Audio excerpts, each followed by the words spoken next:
그러면 우리 기도하고 시작하겠습니다. 사랑해 주님 감사합니다. 오늘도 저희 불러주셔서 하나님 말씀으로 도전받게 하시고 우리 믿음의 근원이 어딘지를 다시 한번 깨닫게 해주심을 감사합니다. 저희들이 복음 전파의 삶을 살아야 되는데 주님 오실 날을 가까워 오고 있는데 저희들 신실하게 더욱더 신실하게 주님을 위해서 나설 수 있도록 이끌어 주시기 원합니다. 많은 성도들이 함께 친교하면서 즐거워하는 모습을 기뻐합니다. 주님께서도 기뻐하실 줄 믿습니다. 이제 우리는 오후 시간이 되었습니다. 다시 한번 강의를 할 텐데 주님께서 제 입술을 주장하여 주셔서 하나님의 말씀이 온전히 전파되게 하시고 오직 예수 그리스도와 주님의 말씀만 높아지게 하옵소서. 모든 성도들 마음속에 왜 하나님의 말씀이 중요한지를 다시 한번 각인시켜 주시고 우리가 주님의 말씀에 따라서 어떻게 이 땅을 향해서 외쳐야 될지를 다시 한번 생각할 수 있는 귀한 계획이 되게 도와주시기 원합니다. 주님을 영광 받아 주시옵소서. 주 예수님의 이름으로 기도드립니다. 아멘.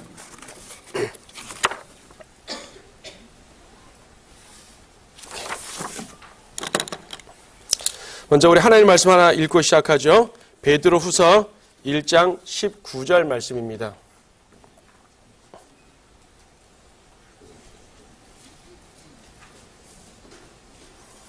베드로서 1장 19절 말씀. 하나님 말씀을 성경에는 다양하게 표현하고 있는데 우선 예언이라고 표현을 하고 있습니다. 예언과 연관돼서 제가 한번 읽겠습니다. 베드로서 1장 19절 말씀. 우리에게 더 확실한 예언의 말씀이 있으니 날이 새어 샛별이 너희 마음에 떠오르기까지 너희가 어두운 곳에서 빛나는 빛에 주의하듯 이 예언의 말씀에 주의하는 것이 잘하는 것이니라. 하나님의 말씀은 확실하다 그럽니다. 이 세상 어떠한 징조보다 확실하고요. 심지어 누군가의 경험보다 확실한 것이 하나님의 말씀입니다. 여러분이 미리 그 광고를 통해서 어떤 강의를 할지를 알고 계실 텐데요. 오늘 그 강의의 제목은 개혁입니다. 근데 그냥 개혁이 아니라 말씀입니다. 하나님의 말씀으로 개혁을 해야 됩니다. 오늘날 이 땅에는 개혁을 부르짖는 사람들이 너무나 많아요. 그렇죠? 여러분, 이 세태가 흘러가는 모습을 보십시오. 아, 너무 잘못됐어. 그럼 개혁해야 돼. 이런 말 많이 하죠. 그렇죠? 사회 곳곳에서 정치, 경제, 사회, 문화 모든 면에서 개혁을 외칩니다. 도대체 개혁이 뭡니까? 그럼 세상 개혁은 그렇다 치고 그리스도인의 개혁은 뭐냔 말이에요. 자, 일단 개혁이란 말을 알아야 돼요. 설교보다도 강의니까 제가 좀 왔다 갔다 하겠습니다. 개혁이라는 것은요, 제도나 기구 따위를 새롭게 뜯어고치는 게 개혁입니다. 뜯어고치지 않고 약간 변화시키는 건 개혁이 아니에요. 뭔가를 뜯어고칩니다. 자, 세상으로 말하면요, 정치를 뜯어고쳐요. 이런 거죠. 옛날에는 왕정이었죠. 왕들이 다스렸습니다. 근데 어느 순간 민주주의가 됐어요. 백성이 나라의 주인입니다. 이게 보통 일이 아닙니다. 우리는 지금 민주주의 시대에 살고 있기 때문에 당연히 이런 건 줄 알고 약간의 정치적으로 뭐 다양한 사건이 있었을 뿐 기본적으로 민주주의 국가에서 살고 있잖아요. 그런데 맨 처음에 왕정에서 민주정으로 바뀌는 상황이 어땠을까요? 여러분 역사를 배운 사람들은 대략 알 것이에요. 옛날 프랑스에서 대혁명이 일어났을 때 미국이 영국에서 독립했을 때 그 전쟁, 그 혁명 정말 대단했고요. 한 번에 바뀌지 않아서 거의 100년, 200년의 지속적인 개혁을 통해서 오늘 이 자리에 온 것이거든요. 엄청난 개혁입니다. 생각해 보세요. 왕이 다스리다가 백성이 다스려 말이 돼요? 영국에서 처형당한 찰스 1세라는 왕은 자기가 이 외국 군대한테 잡혀 죽는 것은 안 억울할 거예요. 그럴 수도 있어요. 전쟁을 졌으니까. 근데 백성들이 나를 죽여요. 왕을. 감히. 백성이. 말이 안 되죠. 상상 불가. 이게 개혁이에요. 이렇게 완전히 뜯어고치는 게 개혁입니다. 악습이나 잘못된 제도를 완전히 뒤바꾸는 것도 개혁이죠. 우리가 보통 개혁한다 그러면은 악습이 많죠. 악습. 사회적인 악습. 뜯어고치는 게 개혁입니다. 혹은 근데 개혁을 하다 보게 되면요. 이 주도권이 바뀌어요. 어떤 사람들이 다스리다가 그 사람들을 몰아내고 새로운 사람들이 다스리가 되기 때문에 주도권이 바뀌죠. 자, 주도권이 바뀌니까 먼저 사람들은 뺏기지 않으려고 노력하겠죠. 새로운 사람들은 뺏으려고 노력하겠죠. 뺏는 사람이 개혁한 거예요. 뺏기지 않는 사람들이 바로 보수주의자인 거예요. 안 뺏기려는 것이죠. 쉽게 말하면. 자, 이런 게 세상의 개혁이라는 거 쉽게 말해서. 그러면 교회 개혁은 어떤 것인가? 교회 개혁도 주도권이 바뀌고 이런 겁니까? 가끔 보면요, 교회에서 큰 교회들은요, 목사 내쫓고 새로운 목사 들어오는 경우 있잖아요. 개혁했다. 아, 우리 교회 개혁했습니다. 맞아요. 주도권 바뀌었으니까 개혁이에요. 세상적 관점에서 개혁입니다. 세상적으로는 그런 걸 개혁이라 말합니다. 자, 근데 교회 개혁은요, 성경적인 모습으로 돌아가는 게 개혁이라 그래요. 자, 단순한 제도적 개혁이 아니라 영적으로 변화되는 건데 차이점이 있습니다. 세상은요, 나아갑니다. 옛날 1000년 전의 시대와 900년 전의 시대, 500년 전의 시대, 200년 전의 시대, 100년 전의, 10년 전의 시대요. 지금 다르죠? 점점 세상이 나아가죠. 뭔가를 향해 나아가요. 나아갑니다. 그 방향이 뭔지 모르겠어요. 방향이 좋은지 나쁜지는 둘째치고 일단 나아갑니다. 이게 개혁이에요. 근데 교회 개혁은 뭐냐면 나아가지 말고 돌아오라 얘기해요. 세상은 방향을 몰라. 무조건 나아가면 됩니다. 그게 개혁이에요. 교회는 나아가지 말고 돌아오라 이거죠. 어디로? 예수 그리스도께로. 성경으로. 간혹 가다가 교회 개혁을 외치는 자유주의자들이요, 세상을 닮게 교회를 막 개혁합니다. 그리고 개혁했다 그래요. 교회를 뒤바꿔 놓은 거죠. 자기들은 개혁했다 그러는데 성경에서 벗어났어요. 그건 개혁이 아니고 더 망가뜨린 겁니다. 무엇인가를 향해 나아갔는데 엉뚱한 방향으로 나아갔죠. 자, 그러면 왜 성경이 말씀하시는 교회 개혁은 나아가는 것이 아니라 돌아오는 거라고 말할까요? 왜 개혁은 바꾸는 건데, 여기서 여러분들은 한 가지를 찾아봐야 됩니다. 진정한 개혁자는 성경에 오직 예수 그리스도밖에 없습니다. 예수 그리스도 이외에 개혁자가 없어요. 그럼 예수님이 왜 개혁자죠? 예수님이 뭘 했기 때문에 개혁자인 거예요? 자, 여러분 히브리서 9장 10절 말씀 보십시다.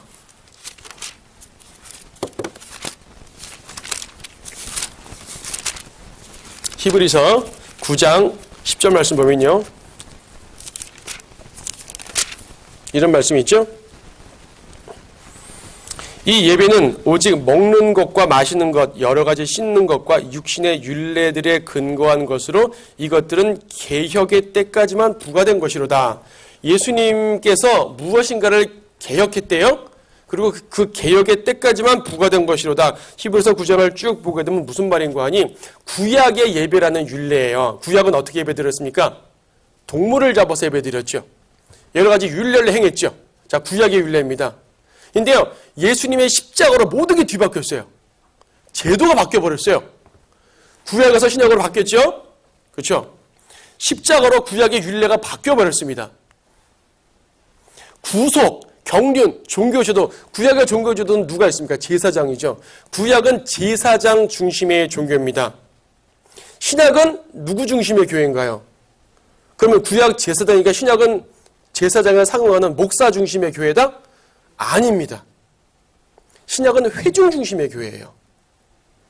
구약은 제사장 중심인데 신약은 회중 중심이에요. 왜냐하면 모든 성도들이 제사장이기 때문에. 모든 성도들이 하나님의 말씀을 통해 제사장이기 때문에 회중 중심이에요. 그러니까 제도가 확 바뀌어버린 거죠. 이런 개혁은 구약에 수많은 왕들이 있고 수많은 선지자들이 있었지만 결코 이룰 수 없는 것이죠. 예수님만이 가능했어요. 그래서 예수님이 개혁자라는 것이에요. 완전 뜯어고쳤어요. 예, 완전히. 그러니까 우리가 개혁이라는 것은 뭐냐면은 우리가 또 다른 개혁을 하면 안 돼요. 예수님이 개혁하신 것 이상 더 이상 나가면 안 되는 거예요. 예수님이 진정한 개혁자고, 또 우리 찾지 않았지만은 사도행전 3장 19절 보게 되면 주님이 재림하는 것도 개혁이죠. 재림하면은 세상이 완전히 뒤바뀌어 버린다는 얘기죠. 생태계까지 뒤바뀌어 버립니다. 그러므로 초림이나 재림이나 완전히 세상을 뒤바꾸는 것은 예수님인데, 그래서 우리는 예수님 이상 더 나아가는 개혁은 절대로 해서는 안 됩니다. 세상은 예수님 이상 더 나가려고 하죠. 자유주의 교회들도 예수님 이상 더 나가려고 합니다. 우리는 예수님에서 멈춰야 돼요. 간혹 예수님 밖으로 나가게 되면 다시 예수님께로 돌아오는 게 개혁이에요. 그래서 아까 말한 것처럼 세상의 개혁은 나가는 거고 교회의 개혁은 돌아오는 거라고 그랬어요. 돌아오는 걸 개혁이라 말하니까 사람들이 인정을 안 하는 것이죠. 개혁은 전진해야지 왜 후퇴하냐? 후퇴가 아니라 예수님이 완벽히 개혁해 놓으셨으니까 거기에 맞추라는 얘기죠. 자, 무슨 말입니까? 예수님이 이루신 그런 것들, 십자가로 구약의 윤리를 바꿨죠. 모든 것들 이제 종교 제도라든지 모든 것들이 바뀌었죠. 이 신약 성경에 맞게 돌아가는 게, 신약 성경에 맞게 행하는 게 개혁입니다. 성경 속 여러 개혁 모델들이 있어요. 성경으로 돌아가는 왕들이죠. 자, 시간 없으니까 찾아보지 않을게요. 여호사밧은요, 뭐 구약에 선한 왕들이 많이 있었는데 다른 모든 선한 왕들이 전부 다 하나님께 순종을 하고 우상 숭배 타파하고 다 했습니다. 우상들 다 깨부수겠습니다. 그런데 여호사밧은요, 백성들에게 율법을 교육시켰어요. 레위인들을 전국 각지에 파송했습니다. 레위인들을 전국 각지에 파송해가지고 하나님의 말씀을 알려줬습니다. 왕 혼자 바알신 때려부숴, 못 때려부숴, 성전 회파된 거 수리해, 왕 할 수 있어요. 명령하면 되잖아요. 그런데 백성들이 안 바뀌면 되겠습니까? 여호사밧은 백성들에게 율법 교육을 시키는 왕이기 때문에 개혁자인 거예요. 성경으로 돌아갔잖아요. 자, 히스키야라는 왕이 있습니다. 성전을 거룩하게 했는데요, 히스키야 앞에 있던 왕들이 성전을 많이 훼손시켰기 때문에 성전을 다시 재건하고 성전에 회파된 부분들을 고치면서 하나님 중심으로 나를 놓는 것이에요.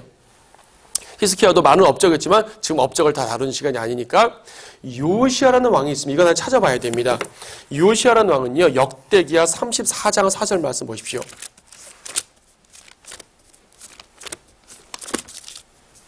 역대기하 34장 4절 말씀 보시게 되면은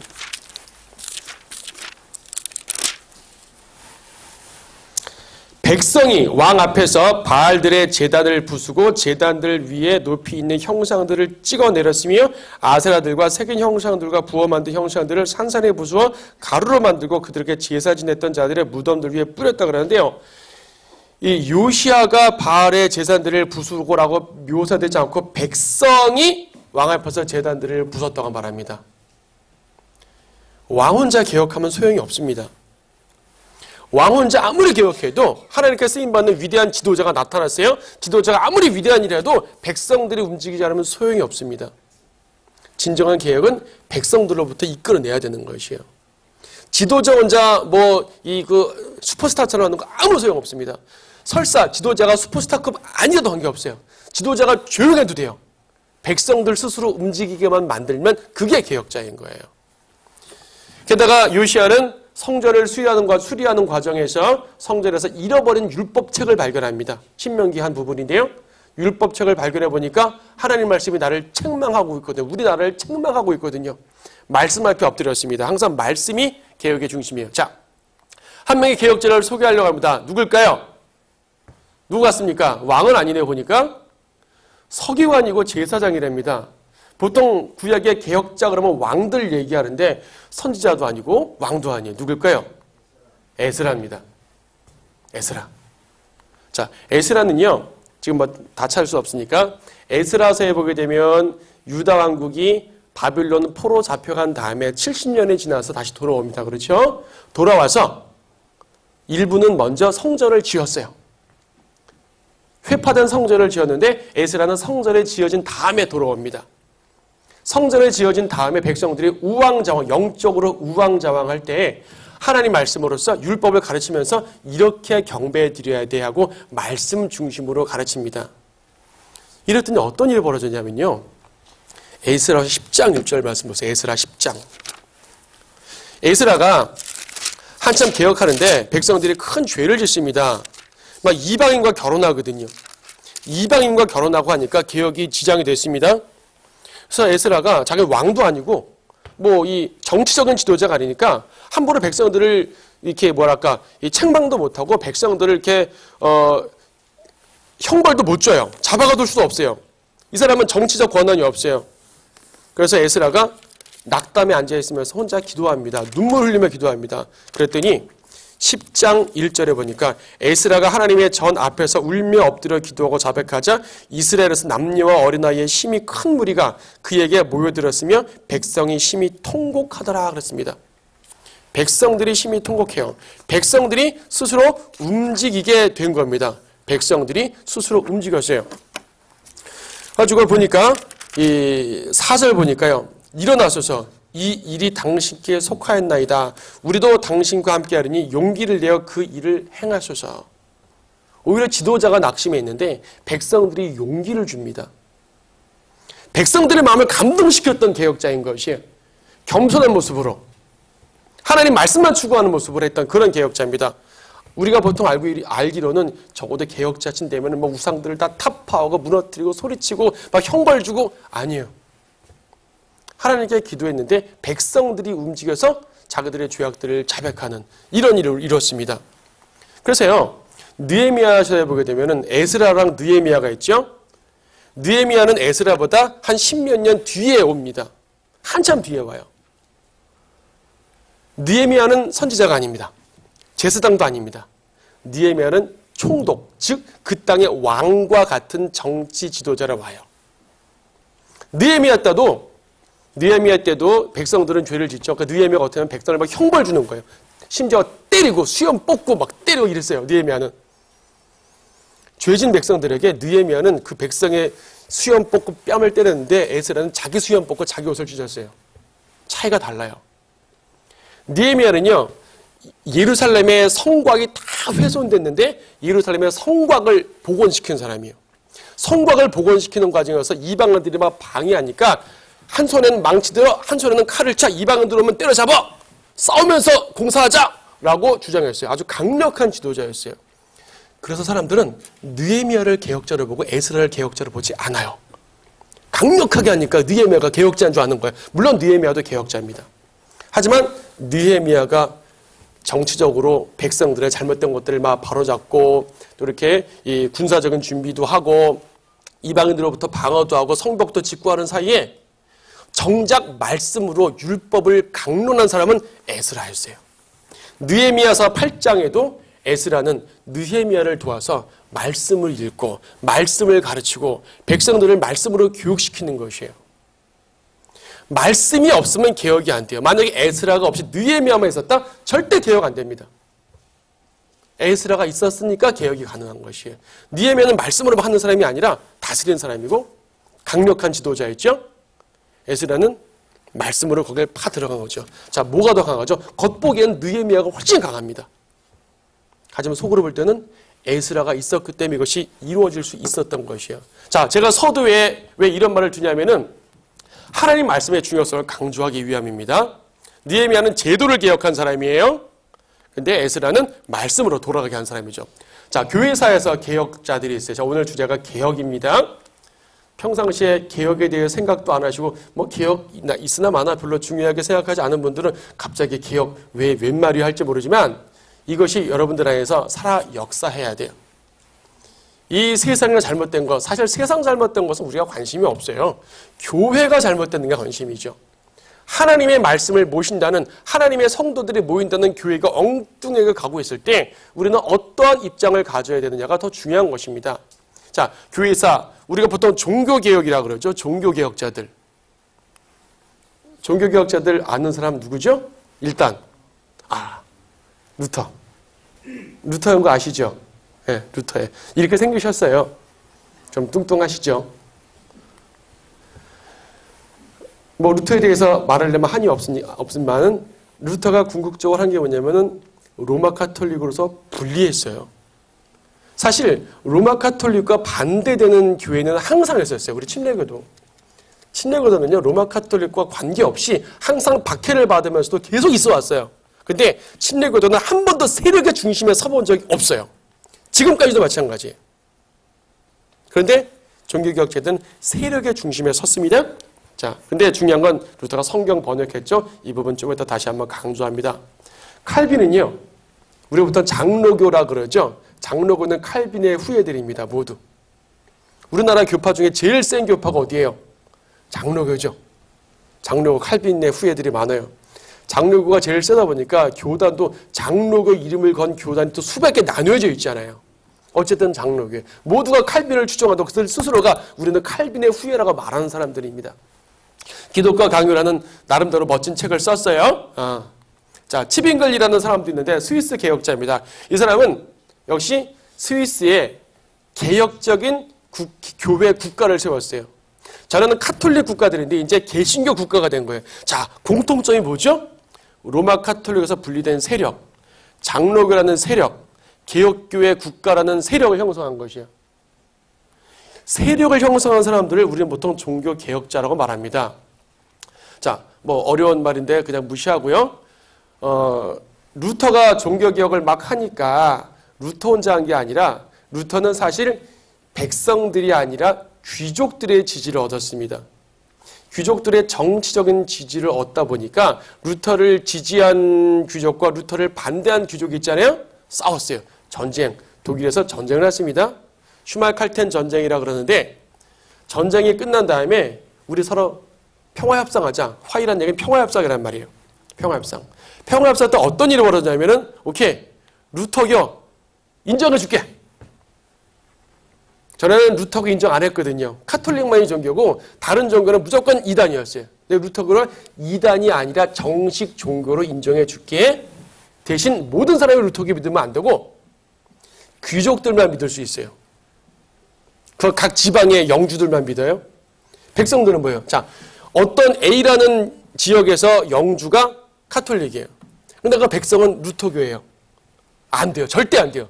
무조건 카톨릭이 돼야 돼요. 어떤 지역에서는 백성은 카톨릭인데 영주가 루터교예요. 무조건 루터교가 돼야 되는 거예요. 개인의 자유 없습니다. 이게 루터 종교교육의 결과예요. 또 어떤 일이 있었냐면은 독일에 30년 동안 전쟁을 한 30년 전쟁이 있었습니다. 이때 또 베스트팔렌 조약이라고 끝나고 회의를 했는데 평화협상이죠. 이때는 종교 선택권이에요. 이때는 군주의 종교 선택권인데 이때는 개인의 종교 선택권. 개인이 종교의 자유를 얻었어요. 이제 더 이상 우리 이 영주가 카톨릭이라고 내가 떠날 이유가 없어요. 있어도 돼요. 그런데 여러분 아마 역사를 공부하신 분들은 개인의 종교의 자유를 얻었다고 배웠을 텐데 그건 새빨간 거짓말이고요. 개인의 종교의 자유를 얻은 게 아니라 세 종교 중에 선택할 수 있는 기회를 준 거예요. 여기에 빠진 게 뭡니까? 여러분 뭐가 빠졌죠? 누가 빠졌어요? 침례교. 제침례교도들.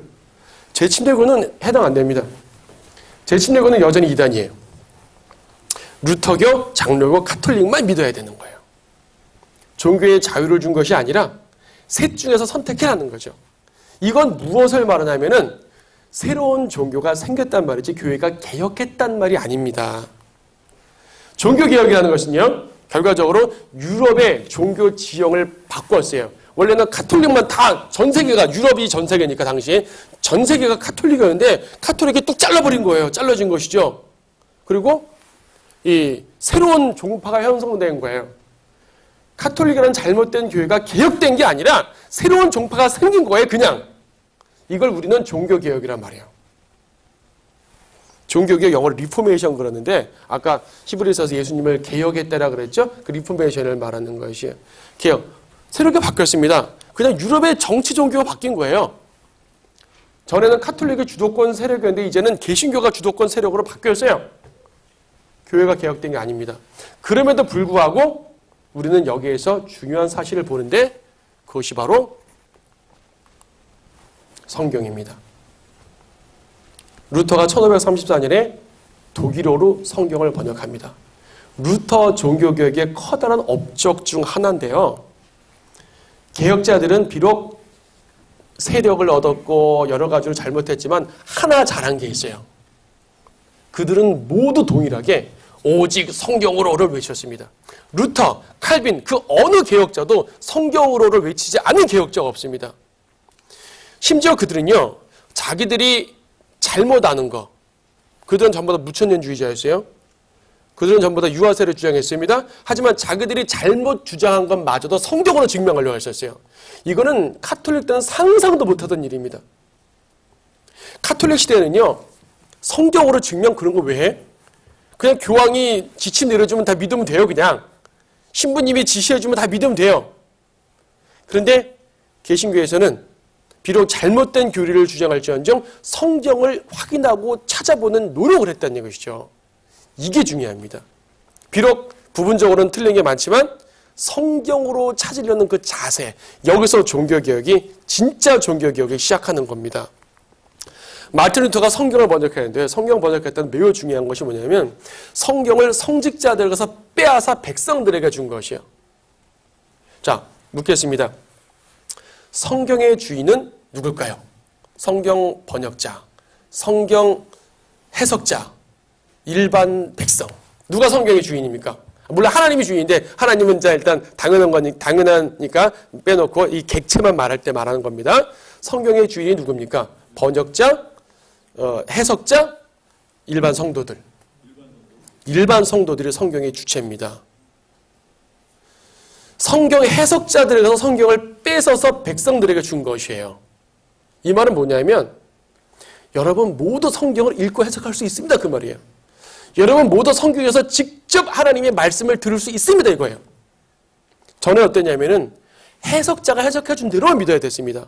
그러니까 루터가 이 개신교를 만들었다는데 분노한 것보다도 성경을 백성한테 막 함부로 줘. 말도 안 돼. 이건 우리 건데 우리가 해석해 주지 않는데 백성들이 지네들이 뭘 안다고 신학을 공부했어?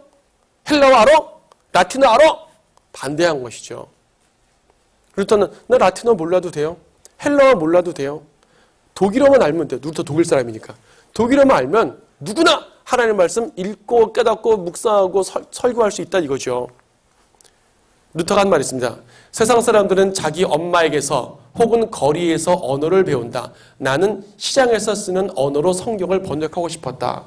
여러분 시장에서 쓰는 언어가 어떤 거죠? 학자들의 언어입니까? 거친 상인들의 언어입니까? 루터는 실제로 광부의 아들입니다. 광부들이 쓰는 그 거친 언어. 학자들이 고상한 언어 아니야. 대학 강단에서 하는 고상한 언어 아니에요. 신부들, 목사들이 하는 거룩한 언어 절대 아닙니다. 시장 가서 막 쓰는 언어, 그런 언어로 성경이 번역돼야지 진짜 살아있는 성경이라는 얘기죠. 그래야지 성경을 기득권자에게서 빼앗아서 백성들에게 준 거예요. 성경의 주체가, 객체가 바뀌어버린 거예요. 이러니까 엄청난 개혁이지. 이게 개혁인 거예요. 루터가 만든 게 개혁 아니에요. 유럽 지형을 바꾸는 게 개혁 아니에요. 성경을 권력자들에게서 빼앗아 평범한 사람들과 나눠준 거죠. 세상에도 그런 일이 있었습니다. 우리나라에 세종대왕이 있었죠. 세종대왕 때 한글 반포를 반대하는 수많은 양반님들이 뭐라 그러냐면 어떻게 백성들한테 문자를 줘? 문자는 우리 거야. 사대부 거야. 우리가 읽고 해석하고 무지한 백성들을 교화시켜야 돼. 백성들은 우리 말을 들어야 돼. 이것이었습니다. 근데 세종대왕이 문자를 만들어 백성들에게 널리 반포한 이후로 당장은 아니지만 점차적으로 백성들이 문화의 주체가 되기 시작한 거죠. 변형을 일으키기 시작하는 것이죠. 영적인 원리도 그렇습니다. 하나님의 말씀이 신학자들에게, 신부들에게, 목사에게, 신학교 교수들에게 머물러 있을 때는 절대 개혁이 나지 않아요. 그들이 아무리 훌륭한 업적을 냈어도 절대 개혁이 나지 않았어요. 마틴 루터 이전에도 훌륭한 신부님들이 많았습니다. 로마 카톨릭에 속해 있었지만 교황을 비판하면서 진정한 진리를 전파한 신부들이 종종 있었습니다. 하지만 그들은 결코 개혁자가 되지 못했던 것이 여전히 성경은 내 거야, 해석자 거야. 루터는 아니야, 성경은 여러분 겁니다. 아까 에스라가 어땠죠? 하나님 말씀을 백성에게 전해줘서 백성들이 스스로 움직이게 만들었어요. 아까 요시야 어땠죠? 백성들이 스스로 움직이게 했어요. 백성에게 성경을 나눠준 것, 귀족들에게서 빼앗아서 이게 개혁의 모습입니다. 성경을 성직자에게서 빼앗아 백성에게 준 결과 성경이 스스로 개혁을 일으키기 시작합니다. 곳곳에서 설교자들이 나오기 시작했어요. 청교도들, 모라비안들은 여러분 아시죠? 노예들을 구령하기 위해 자기가 노예로 팔려가기도 했었습니다. 이런 열정들, 즉 선교사로 나섰다는 얘기입니다. 복음 전파자로 나섰다는 얘기입니다. 예전 카톨릭 시대에는 절대 복음 전파자는 존재하지 않습니다. 신부가 성경을 해석해 주면 되고요. 군대로 나라를 빼앗고 카톨릭 신앙을 심어주면 됐습니다. 이 종교 세력이 국가와 결탁할 때는요, 어떻게 선교가 일어나냐면 왕이 군대를 가지고 상대방을 정복합니다. 그리고 그곳에 교회를 세웁니다. 이게 선교예요. 근데 세력을 얻지 않고 일반 성도가 선교할 때는 죽음을 각오하고 들어갑니다. 그냥 들어가서 박해를 받으면서 복음을 전파했죠. 이게 하나님의 말씀이 왕에게 있냐 백성에게 있냐 차이입니다. 하나님께서 어떤 걸 더 역사하셨을 것 같습니까?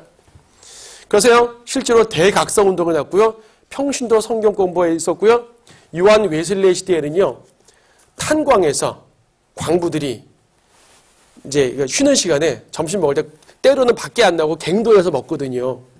갱도에서 그 짧은 시간에 성경 공부를 하게 되었습니다. 모든 모임들이 성경 공부를 바뀌었죠. 백성들 스스로 성경을 알아가는 것. 이게 개혁이에요. 지도자가 몇 마디 외친다고 소리친다고 개혁하는 거 아닙니다. 상대방을 막 소리치고서 막 그냥 까부수고 상대방 눈깜짝도 안 하죠, 사실은. 목소리 큰 게 이긴다 그러는데 성경적 개혁은 절대로 목소리 크다고 이기지 않습니다. 백성들이 스스로 하나님의 말씀을 깨닫고 이해할 때 개혁이 일어납니다. 이때 교회가 바뀌는 것이에요. 아까 말했죠. 문자를 점유하라고 했던 귀족들, 백성들이 문자를 깨닫자 무너져 버렸죠. 마찬가지로 성경을 점유하려고 했던 성직자들, 학자들은 성도들이 성경을 깨닫자 무너지게 됩니다. 자, 예수님을 생각하시면 돼요. 예수님 참된 개혁자. 예수님이 일반 기존 이 교회, 종교의 질서를 따랐다면 왜 바리새인들을 내팽개치고 백성들에게 직접 다가갔을까요? 바리새인들은 생각했을 것입니다. 메시아가 오시면 일단 우리한테 오시겠군. 우리한테 오셔가지고 우리한테 좀 가르치시고 우리하고 의논도 하시고 그러다가 이제 백성들에게 가르칠 이러한 권세들을 주시고 교육을 시키셨겠지. 근데 예수님요, 바리새인들은 그냥 패스. 바리새인들은 다 지나쳐버리고 백성에게 직접 나아갔거든요. 여기에서 바리새인들이 분노한 거예요, 사실은. 바리새인, 사두개인, 헤롯 당원들. 만약 예수님이 자기들에게 먼저 오셔서 설교를 했다면 바리새인들 타협했을 겁니다. 하지만 예수님이 바리새인들을 지나쳐버리고 백성에게 직접 나아가서 복음 전파하고 진리를 전파하고 그들을 감싸 안으시고 불쌍히 여기시고 그들의 왕이 되시니까 바리새인들이 분노한 거죠. 그들은 자기들이 갖고 있는 율법과 자기들이 갖고 있는 사고를 가지고 예수님을 거절했죠. 자, 예수님께서 왜 바리새인들을 뛰어넘으셨을까요? 이들이 바로 성경을, 종교를 점유하면서 자기들의 배를 채우는 사람들이었기 때문입니다. 바리새인들, 자기들의 이익을 위해 성경의 전통을 첨가했죠. 로마 가톨릭, 자기들의 이익을 위해 변개된 성경을 사용하기 시작합니다. 자, 여기에서 또 중요하죠. 루터가 종교개혁을 했을 때 루터가 이제 성경을 번역했을 때 두 가지 의의인데요. 하나는 바른 성경을 갖다 준 것이고 또 하나는 백성들에게 갖다 줬다는 얘기예요. 백성들에게 전했다는 얘기는 지금 설명드린 것이고 이제부터는 바른 성경을 전했다. 아무리 루터가 백성들에게 성경을 줘도 틀린 성경을 주면 소용없거든요. 틀린 성경으로는 절대로 개혁이 일어나지 않습니다. 왜냐하면 틀린 성경으로는 백성이 감동을 받지 못하니까. 왜 우리나라의 수많은 교회들이 개혁을 외치는데 일어나지 않죠? 그 말씀이 그들을 감동시키지 못하기 때문입니다. 훼손된 성경으로는 백성들을 감동시킬 수가 없기 때문이에요. 하나님의 살아 역사하시지 않기 때문이에요. 그래서 개혁이 안 일어나요. 구원받은 사람이 있다 하더라도 그냥 적당히 사는 것뿐이죠. 자, 오리겐이라는 사람이 있죠. 여러분 많이들 들어보셨죠? 성경 변개한 사람입니다. 초기에. 신약 성경이 다 완성된 이후 불과 200~300년 사이에 성경을 뜯어 고쳤죠. 성경을 변개했습니다. 제롬이라는 사람은요, 그 성경을 로마 카톨릭 안으로 집어넣었어요. 그래서 우리는 이 종교 기독권자의 그 세력의 계보가 바리새인 로마 카톨릭으로 흘러가는 걸 보게 됩니다. 바리새인과 로마 카톨릭은 종교 기독권자예요. 이들을 뒤바꾸는 것이 바로 개혁인데 루터가 세력으로 바꾼 것이 아니라 말씀으로 바꿨다. 성도들을 변화시켰다 이거죠. 여러분 이 도표 많이 보셨죠? 많이 보셨습니까? 처음 보신 분도 간혹 계시겠지만 대부분은 많이 보신 걸로 압니다. 그렇죠? 하나님의 영감에 기록된 성경이 있습니다. 한쪽에는 성도들이 그 성경을 계속 필사했죠. 손으로 복사하다 보니까 수많은 성경 필사본이 있습니다. 그것이 모아진 게 표준 원문이에요. 보통 공인 원문이라고도 하죠. 어쨌든 이렇게 표현합니다. 이 성경에서 위클리프 성경, 루터 성경, 틴델 성경 등등 나오고 킹제임스 성경으로 완성돼서 오늘날 우리나라에는 한글 킹제임스 성경, 뭐 다른 번역본도 있지만 한글 킹제임스 성경이 있고요. 그리고 각 나라마다 자기들 나름 자기들의 언어로 된 바른 성경들이 존재하는 거죠. 이쪽에는 오리겐이라는 사람이 성경을 변개시켰고 유세비우스처럼 이런 등등 사람들이 계속 변개시켰죠. 변개시켰지만 이들이 바로 성경 종교 기득권자들입니다. 귀족들이에요. 성경은 우리 거야. 백성들 게 아니야. 백성들이 이미 성경 보는데요? 아유, 낡았네. 그 종이 조각. 그게 무슨 성경이야? 이렇게 양피지로 되어야지. 고급, 금박, 가죽에. 글씨도 잘 써있고, 인쇄체로 또박또박.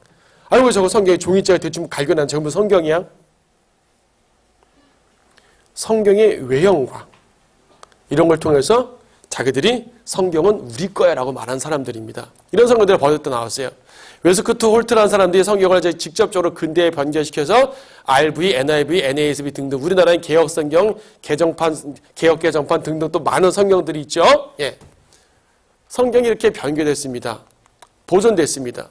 어떤 성경으로 하나님이 역사하실까요? 자, 저는 지금 원문 비평할 시간이나 성경 자체를 말하는 것이 아니고요.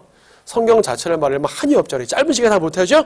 제가 말하는 것은 변개된 성경과 바른 성경에 대해서 어떤 관점으로 말씀드리려고 하면은 개혁의 관점으로 말씀드리려고 합니다. 어떤 성경이 개혁을 일으키는 성경이냐는 얘기죠. 이쪽 성경이 개혁을 일으키지 못한다 그러는데 왜 이쪽 성경은 개혁을 일으키지 못하는 성경이냐 이거예요. 바로 종교 기득권자들의 성경이기 때문입니다. 기득권자의 특징이 뭐냐면요. 자기가 살기 위해 다른 걸 모두 죽일 수 있는 사람이 기득권자입니다. 기득권자는 사회적으로 정치와 다 마찬가지예요. 적어도 기득권자라는 것은 뭐냐면 나의 기득권을 포기하지 않는 사람들을 말해요. 개혁 세력에 반대되는 사람이 기득권자겠죠. 개혁 세력은 그 기득권 세력을 무너뜨리고 싶고 기득권자는 무너지지 않으려고 노력하겠죠. 싸우겠죠. 자, 정치 얘기하는 게 아니라 지금 종교 얘기하는 겁니다. 콘스탄티누스 황제 로마에 성경 50권을 좀 필사해봐라. 그러니까 유세비우스가 네! 황제 폐하! 필사합니다. 그런데 이상하죠. 이미 성경이 있단 말이에요. 이미 성경이 있는데 그걸 보면 된단 말이죠.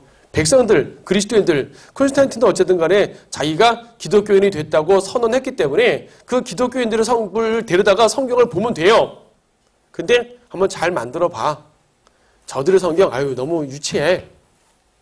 지저분해. 제대로 만들어 봐, 이거죠. 유세비우스는 yes sir 하고 오리겐의 성경으로 필사했는데 변개된 성경으로 필사했죠. 변개된 성경이지만 참 깔끔해요. 깔끔합니다. 아까 말씀드린 것처럼 양피지로 양가죽으로 잘 되어 있고요. 장식도 잘 해놨고요. 그래서 지금까지도 바티칸 도서관에 잘 보존돼 있었고요. 생각해 보세요. 성경들을 믿는 사람들에서 본 성도들의 성경은 옛날에 파피루스라 그래. 종이도 아니에요. 종이도 아니고 파피루스라 그러는데 갈대를 막 찧어서 만들었습니다. 성경들을 믿는 사람들은 성경을 한 번 보고 맙니까? 자주 봅니까? 자주 보죠. 10번만 보면 닳죠. 지금은 종이 재질이 좋죠. 그땐 종이 재질 안 좋았지 않습니까? 100번, 200번 보면 다 닳고 없어져요. 그러니까 찢어지고 훼손되고 난리 났습니다. 근데 이들은 성경을 보려고 만든 게 아닙니다. 간직하려고 만들었죠. 내가 그리스도인이야 드러내려고 만든 거예요. 그리고 좋은 재질로 만들었죠. 요즘으로 하면 금박 성경입니다. 말하자면은. 해가지고 도서관에 딱 놔뒀습니다. 한 번 보고 말아요. 한 번만이라도 제대로 봤는지도 모르겠어요. 자, 어떤 성경이 잘 보존되어 있을까요? 깨끗하게 만들어가지고 재질도 튼튼하게 만들어서 도서관 책상에 얹어놓는 것은 잘 보존되어 있었겠죠. 1000년 이상 흘러도 잘 보존되어 있었던 것이에요. 근데 성도들의 성경은 어때요? 계속 보니까 닳고 없어지죠. 그럼 어떡합니까? 누군가가 또 베껴 쓰죠. 또 봅니다. 닳고 없어져요. 누군가가 또 베껴 써요. 이러니까요. 성경들을 믿는 사람들이 보던 성경은요. 낡고 거추장스럽고 그런 것들이에요. 그걸 다 불러 모으면 조각조각 되기 때문에 성경학자들이 조각조각 된 걸 붙이느라고 시간 다 보내야 됩니다. 그렇게 해서 완성된 게 바로 표준어문이라는 거예요. 그런데 변경된 성경은 그렇게 맞출 필요가 없어요. 도서관에 잘 보존되어 있으니까. 수도원에 잘 보존되어 있으니까. 뭐 여러 가지 있지만 대표적으로 신의 사관, 바티칸 사관이 바로 그런 것들이에요. 자기들의 권위에 맞는, 여기에 중요한 권위, 인간적 권위, 자기들의 권위에 맞는 고급스러운 성경이 필요했던 것이지 하나님의 말씀이 필요한 사람들이 아니었어요. 하나님의 말씀이 필요하지 않았기 때문에 성경 변개도도 관계없는 거예요. 최초의 변개자인 오리게는 그 사상 자체가 의심스럽습니다. 그 사람은 자체가 그리스도인이 아니에요. 구원받지도 않았고요. 사상 자체가 상당히 뭐 이렇게 하나님 예수님의 신성도 부인하고 사상 자체가 잘못된 이단이에요. 근데 나머지 사람들은 이단이라 보다도 굳이 이단 3단 필요 없어요. 그 사람들은. 자기들이 종교 기득권만 누리면 되는 사람들이지 변개 중요하지 않아요. 오케이, 그거 좋네. 그걸로 해. 성경이 중요하지 않으니까 그들에게 성경의 필요성은 구원을 얻거나 진리의 지식을 얻기 위해서 하나님의 양식을 얻기 위해 필요한 것이 아니라 자기들의 권세를 기독교 황제라는 권세를 유지하기 위해 필요했기 때문에 중간 내용 조금 변개된 거 아무 의미가 없다는 얘기죠. 그런 성경이 개혁될 수 있겠습니까? 개혁이 되겠습니까? 자, 그래서 이들이 기독교 바리새인들인 겁니다.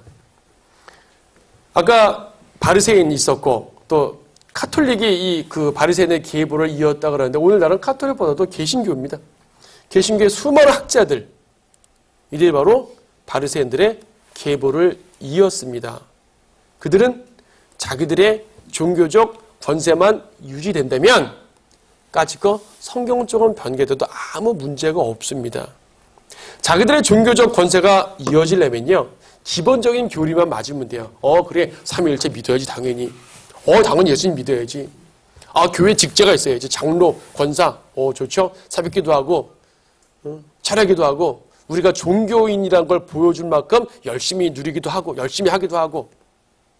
성경 좀 바뀌고 그건 중요하지 않아요. 그들은 성경을 하나님 말씀을 존중하려고 보는 것이 아니라 자기들의 권위에 맞게, 입맛에 맞게 보는 사람들입니다. 그래서 성경의 변개도도 할 말 관심 없는 사람들인 것이죠. 변개된 성경으로 개혁이 가능하겠습니까? 쉽게 말해 개혁 성경으로, 한글 개혁 성경, 개혁 개정판으로 이 나라 한국 교계의 개혁이 가능하겠습니까? 가능했다면 왜 지금까지 아무 일도 일어나지 않았을까요? 오히려 비리만 더 터져 나갔을까요? 자, 어떤 말씀입니까? 한번 찾아보세요. 안 찾아봐도 되겠네요. 써놨네요. 빌립이 말하기를 만일 당신이 마음을 다하여 믿으면 합당하니라고 하니 그가 대답하여 말하기를 나는 예수 그리스도가 하나님의 아들이신 것을 믿나이다. 이 말씀이 개혁성경엔 어떻게 됐다고요? 삭제되어 있습니다. 잘 아시죠? 삭제되어 있어요. 왜 삭제되어 있을까요? 이 삭제된 걸 받아들이면서 무슨 일이 벌어졌을까요? 자, 사도행전 8장 앞뒤 36절과 38절 이어지는 문맥을 보게 되면요, 빌립이 이디오피아 네시에게 복음을 전했는데 네시가 여기 물 있네요. 나 침례 받겠습니다. 개혁성경은 아예 세례로 바꿨죠. 나 물 있네요. 세례 받겠습니다. 그 다음에 37절 생략, 38절 그리고 빌립이 세례를 주더라 되어 있습니다. 37절에 중요한 게 뭡니까? 당신 정말 믿습니까? 진정으로 믿어요? 예, 저는 예수 그리스도 하나님의 아들이시면 믿습니다. 믿음의 고백을 했죠. 믿음의 고백을 근거로 침례를 줍니다.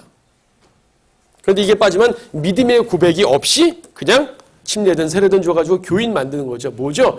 믿음의 고백 없이 세례를 막 주면서 교인을 양성해요. 교인을 양성하는 사람들이 개혁을 할 수 있는 사람들입니까? 자, 교인이 늘어나는 게 중요해요? 참다운 성도가 늘어나는 게 중요합니까? 참다운 성도, 그리스도의 제자들이 늘어나야 중요한 거 아니겠습니까? 교인들 늘어나는 건 소용없죠. 그런데 이 성경으로는, 개혁 성경으로는 교인들만 늘어나도 된다는 것이에요. 그런 논리입니다. 그런데 저 성경으로 개혁이 되냐고요. 지금 수많은 사람들이 교회 내에서 뭐라고 말하냐면은 기독교 개혁돼야 됩니다. 교회 성장만 하고요. 맨날 목사들이 배만 불리고요. 욕하죠. 수많은 제독권 교회에서도 스스로를 욕하고 자성하는 목소리 있습니다. 그런데 그들 성경 자체가 교인을 양성하라고 되어 있어요. 근데 어떻게 믿음의 고백 없는 교인 양성을 정당화시키는 성경으로 개혁이 가능하겠습니까? 마가복음 9장 44절 46절 뭐죠? 그것에는 그들의 벌레도 죽지 않고 불도 꺼지지 아니하느니라. 지옥이죠. 44, 46, 48 예수님은 세 절에 반복해서 지옥을 경고하셨는데 개혁성경에는 44, 46 삭제하고 48절 하나만 살짝 놔뒀죠. 그렇죠? 명맥을 유지하고 놔뒀습니다. 지옥을 감추었습니다. 지옥을 감추면 어떻게 됩니까? 뭐예요? 지옥 감추면 교회에서 요새 지옥 얘기 안 하잖아요. 지옥 얘기하면 지옥, 죄 이런 거 얘기하면은요. 너무 그런 얘기 많이 하면 교인들이 떠나갑니다. 교인들이 듣기 좋은 복음 전해야죠. 왜 듣기 싫은 말 합니까? 그래요. 긍정적이고 좋은 말 많은데 왜 부정적인 말 하겠어요? 우리 긍정적인 말만 합시다. 긍정의 복음이요. 소위 말해 긍정의 복음. 지옥을 뺐다는 얘기는 긍정의 복음입니다. 긍정의 복음을 말하는 것은 뭐냐면은 불행하지 않겠다는 얘기죠. 저 사람이 지옥 가든 말든 상관 안 하겠다는 얘기입니다. 그럼 구원받지 않은 사람들이 교회에 와도 된다는 얘기죠. 아까랑 똑같아요. 교인 양성이 교회 성장이에요. 개혁성경은 교회 성장만을 위한 성경인 것이에요. 참고로 성경에는 지옥이 총 54번 나옵니다. 지옥이라는 단어가 킹제임스 성경에. 그중에 구약은 31번, 신약은 23번 나오는데요. 개혁성경에는 13구절만 지옥이라는 말을 남겨도 다 바꿨어요. 특히 구약에는 지옥이라는 단어가 없습니다. 대신 스올.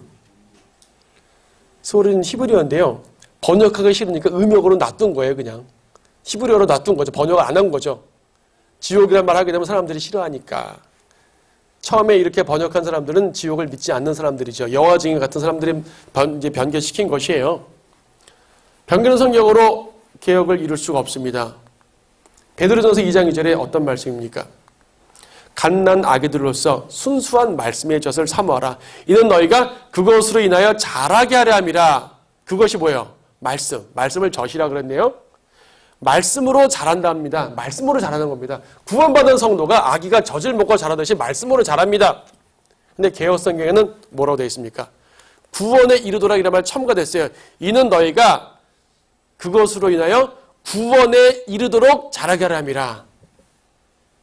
구원을 잘해야 받습니다. 구원받은 성도가 말씀으로 성장하는 게 아니라 열심히 노력하고 봉사도 교회 봉사도 많이 하고 11조도 많이 내고 하여튼 뭔가 열심히 해서 점점 신앙이 자라면 그때 구원받는다 이거죠. 행위구원입니다. 행위구원이 교회에 들어가게 되면요. 성도들은 자유가 없어져요. 여러분 자유가 뭡니까? 자유란 말 자체가 뭐예요? 해방 아니에요. 온갖 억압으로부터 해방되는 게 자유입니다. 그런데 종교 행위를 억압하죠. 이번 주 11주 안 내셨는데 이번 달에 좀 문제 있는데요. 억압하는 거예요. 이번 달에 수금도 안 되고 돈도 못 벌어서 힘들어 죽겠는데 11주 안 냈다고 지적받아요. 그러니까 대출받아 11조를 내죠. 억압된 삶. 요즘에 새벽기도 잘 안 나오십니다. 맨날 야근해가지고 새벽에 일어날 수가 없는데 새벽기도 안 나왔다고 정죄해버립니다. 해야겠다. 스스로 자원함이 아니라 억지로, 억압을 통해서. 등등 수많은 교회 행사들을 통해서 교회의 많은 일들을 통해 가지고요. 사람들을 억압합니다. 억압함으로써 이득 보는 사람은 누구죠? 성도들을 억압하면 누가 이득을 봅니까? 목사들이 이득을 보죠. 백성들을 억압하면 왕이 이득을 보는 거예요. 귀족들이 이득을 보는 거예요. 그렇지 않습니까? 그래서 좋은 지도자는 자기를 낮추고 백성을 높이는 게 좋은 지도자고요. 나쁜 지도자는 백성을 억압하고 자기가 높아지면 나쁜 지도자인 거예요. 백성들에게 자유를 주고 백성들에게 성도들에게 자유를 주고 성도들에게 힘을 주고 성도들에게 평안을 주고 자기는 힘들더라도 낮춰지더라도 이게 예수님이 그런 목자잖아요.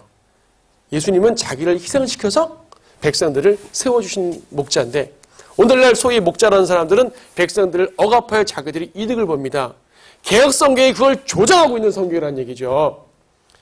변개된 성경이 그걸 조장하고 있는 성경인데 어떻게 저 성경으로 개혁이 일어나겠냐는 말입니다. 바른 성경 아니면 개혁이 일어날 수가 없습니다. 그래서 하나만 더. 요한일서 5장 7절에 이는 하늘에서 증거하는 이가 세 분이시니 아버지와 말씀과 성령이시여 이 세 분은 하나이시라. 자, 아버지, 말씀은 예수님이니까 아버지와 아들과 성령이 하나다. 뭐죠? 삼위일체. 네, 개혁성경은 이 부분이 삭제되어 있습니다. 삭제되어 있고 6절 끝을 딱 잘라가지고 6절 끝에 성령은 진리이시냐 말을 7절로 놔버렸어요. 7절이 없어요. 실질적으로. 삭제된 거죠. 삼위일체를 뺐습니다. 삼위일체를 뺐단 말이 무슨 의미일까요? 이단 교리를 방어하지 못합니다. 영화적인들은 삼위일체 인정하지 않습니다. 역사적으로 삼위일체를 인정하지 않는, 즉 예수님을 하나님의 아들로 믿지 않는 이단들이 많이 있었는데 그러한 이단 교리로부터 믿음을 수호할 수 없는 성경이 개혁성경이에요. 믿음을 수호하지 못하는데 어떻게 개혁을 이룹니까? 이래서 말을 한이 없지만요. 이래서 개혁성경, 변개된 성경으로는 개혁을 이룰 수 없어요. 아까 우리는 이 요시아라든지 에스라라든지 루터 참 성경을 통해 개혁했다 그러니까 많은 개신교인들이 그래 성경을 통해 개혁해. 성경 보자. 하는데 변개된 성경 본다는 얘기죠. 루터는 바른 성경을 가져다 준 것이에요. 그러니까 개혁을 위한 성경은 킹제임스 성경입니다. 그래서 교리적 오류가 없는 바른 성경이고요. 특정인이 아닌 모든 일을 위한 성경이에요. 킹제임스 성경이 처음 번역할 때도 그랬습니다. 물론 제임스 왕의 명령으로 번역되긴 했지만 제임스 왕이 직접 번역한 건 아닙니다. 왕이 명령해서 학자들을 통해 번역시켰지만 모든 사람들이 쉽게 읽을 수 있는 성경을 만들자라고 말했습니다. 지금은 이제 1611년 400년 전 언어로 잠깐 어렵지만 그 당시는 쉬운 언어였어요. 그럴 거 아니겠어요? 그 당시는 정말 쉬운 언어로 쓴 것입니다. 특정인이 아닌 모든 일을 위한 성경. 주교들을 위한 성경이 아닙니다. 모든 일을 위한 성경이에요. 당시에 주교들을 위한 성경을 있었어요. 헬라어나 영어를 아는 이들만을 위한 성경이 아닙니다. 헬라어 몰라도 영어만 알아도 읽을 모든 것 하나님의 뜻을 그대로 깨달을 수 있는 것이 킹제임스 성경이에요. 영국 사람들, 미국 사람들에게. 헬라어는 훌륭한 언어지만 그들에게는 모르는 언어거든요. 내가 아는 언어로 번역해 주시오. 루터가 오케이 당신이 아는 언어로 번역해 드릴게요. 이게 루터 성경이었거든요. 당시에 에라스무스라는 사람은 헬라어로 올바른 변개된 성경 말고 바른 성경을 만들었어요. 바른 성경을 잘 수집했거든요. 헬라어로 표준어문. 하지만 헬라어 성경으로 사람들을 개혁을 시키지 못했습니다. 왜? 학자들의 성경이었거든요. 여전히. 다만 루터가 번역할 때 도움을 받았죠. 그러나 여전히 학자들의 성경이에요. 에라스무스는 개혁자가 아니에요. 여전히 학자로 남아가지고 좋은 말만 한 것이지 백성들 스스로 일어나게 못했어요. 성경이 한 것입니다. 오늘도 마찬가지죠. 오늘날에도 영어 킹제임스 성경이 또 이방 언어잖아요. 우리한테는. 여러분 중에 영어를 잘하는 분이 간혹 계시겠지만 영어 못하는 분들한테는 영어 킹제임스도 이방 언어예요. 우리한테는. 우리말로 된 바른 성경이 필요하다는 얘기죠. 그래서 한글로 된 킹제임스 성경이 중요한 거죠. 자, 바른 한글 성경이 최종 권위가 될 때 개혁이 가능합니다. 한글 킹제임스 성경은 이 땅에 개혁을 시작한 성경이에요. 1988년에 사복음서가 나왔고요. 그리고 곧 이어서 신약성경이 완역됐고요. 그 다음에 1994년에 신구약이 합본돼서 완성됐죠. 그 이후로도 물론 다양한 교정 작업과 부족한 것들을 보완하는 작업은 있었지만은 이 땅에 바른 말씀으로 개혁을 시작한 성경이 한글 킹제임스 성경입니다. 우리 모두가 이 일에 동참하여서 하나님 말씀을 높이는데 커다란 역할을 해야 된다고 생각을 합니다. 그것을 통해서 개혁이 이루어져야 된다고 생각해요. 그 이후에도 킹제임스 성경을 다양하게 번역한 분들이 몇 분 계시지만 저는 그분들 개인을 말하는 것이 아니라요. 이 땅에 개혁을 시작한 성경이 무엇냐가 저는 더 중요하다고 생각합니다. 말씀 자체에 집중하려 무슨 말인 거냐면요. 킹제임스 성경, 오케이, 지금까지 쭉 설명해서 킹제임스 성경으로 일단 결론이 났습니다. 그렇죠? 근데 킹제임스 성경을 말하는 사람들의 간혹 실수가 있습니다. 그 실수에 대해서 몇 가지만 지적하고 마치려고 그래요. 번역자에게 집중하지 마십시오.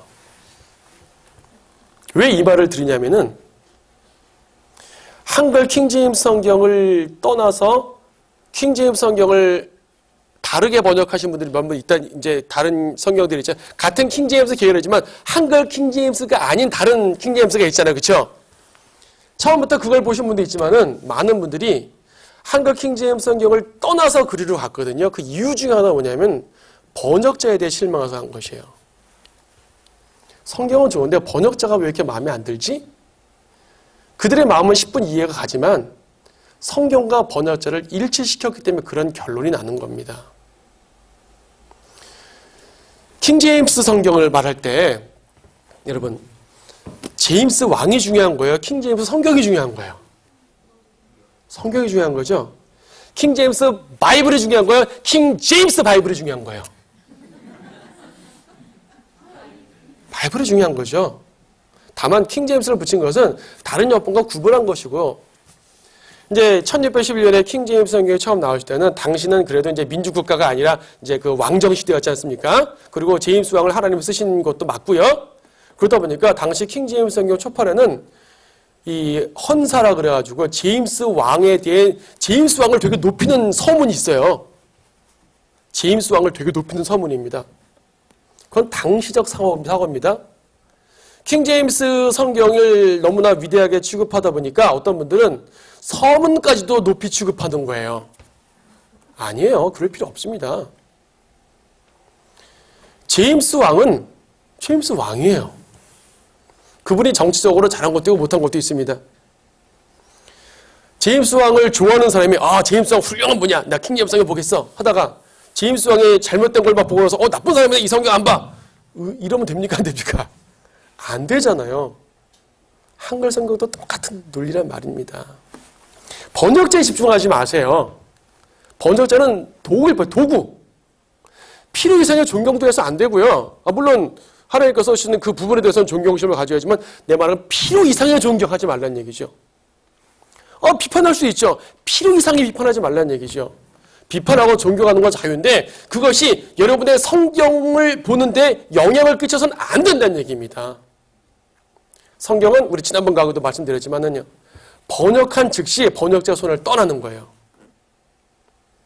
이렇게 그 출판 판권 그건 뭐 그런 거는 경제적인 논리는 집어치우고 영적인 원리로 말할 때 성경은 번역해서 주는 순간 번역자 게 아니에요. 회중 거예요. 하나님께서 번역자를 통해 역사하지 않고요. 번역하는 동안에 역사하셨죠? 그 이후에 번역자를 역사하는 것은 여전히 하나님께서 쓰임받으면 역사하시는 거고 아니면 아닌 거거든요. 저는 번역자를 초점 맞추는 것이 아니라 여러분 성경을 보는 여러분들에게 초점을 맞춰야 된다는 얘기죠. 여러분들이 하나님 말씀에 온전히 있으면 하나님 여러분들 쓰는 것이지 성경을 통해서. 근데 사람들은 번역자에 초점 맞추니까 존경하면 따르고 실망하면 그 성경을 버립니다. 왜 그래야 되죠? 잘못된 거죠. 킹제임스 성경 사람들이 지금 말합니다. 많은 킹제임스 성경을 비판하는 자들이 제임스 왕을 욕하면서 비판해요. 제임스 왕이 얼마나 어리석은 왕이냐 하면 쭉쭉 설명합니다. 킹제임스 성경이 개신교 성경이라고 하는데 사실 제임스 왕은요. 친카톨릭적 정책을 편 왕이에요. 잘못한 정책이 많아요. 그러면 사람들이 말하죠. 제임스 왕 별로 좋은 사람 아닌데 왜 그 성경 써? 제임스 왕이 안 좋아도 킹제임스 성경이 좋으니까 쓰는 거예요. 킹제임스 성경은 제임스 왕이 직접 번역한 게 아니거든요. 중요한 건 번역자에 집중하지 마시라니까요. 번역자에게 인간적 힘이 있다고 성경에 힘이 있는 거 아닙니다. 또한 두 번째, 외국어적인 표현에 집중하지 말라는 얘기예요. 간혹 킹제임스 성경을 운운하는 분들 중에서 킹제임스 성경이 정말 워낙 완벽하게 된 성경이다 보니까 킹제임스 성경으로 번역한 한글 성경, 일본어 성경, 중국어 성경, 수많은 성경들이 번역돼 나왔는데 막 엄밀히 따지고 보게 되면은 영어 킹제임스 성경보다 못해 보이거든요. 왜 이 표현을 이렇게밖에 번역 못했을까? 역시 영어로 봐야 제맛이야. 영어로 봐야 제맛 아닙니다, 여러분. 영어로 봐야 제맛이다 하는 사람은 그 몇몇 자기가 이해하는 몇몇 구절에 대해서만 그래요. 사실은 자기가 이해한 거 아닙니다. 그렇게 가르쳐준 누군가한테 들은 거예요.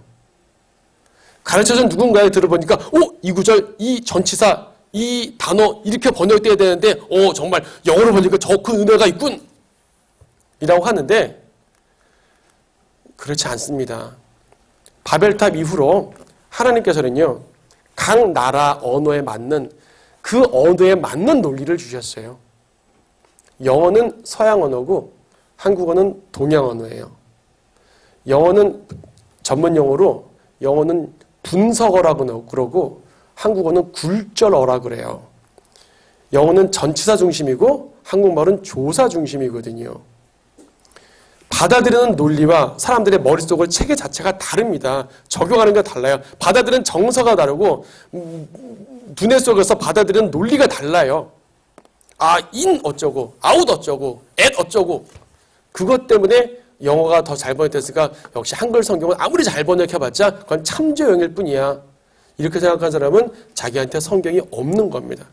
심지어 제가 직접 듣지 못하고 통해 들었지만 어떤 분들은 이 킹제임스 성경으로 설교하면서 이 성경은 뭐가 틀렸고요. 이 성경은 이거 잘못 번역됐고요. 자기가 보고 설교하면서도 틀렸다고 지적하면은 도대체 그 사람은 성경을 어떻게 보란 얘기입니까?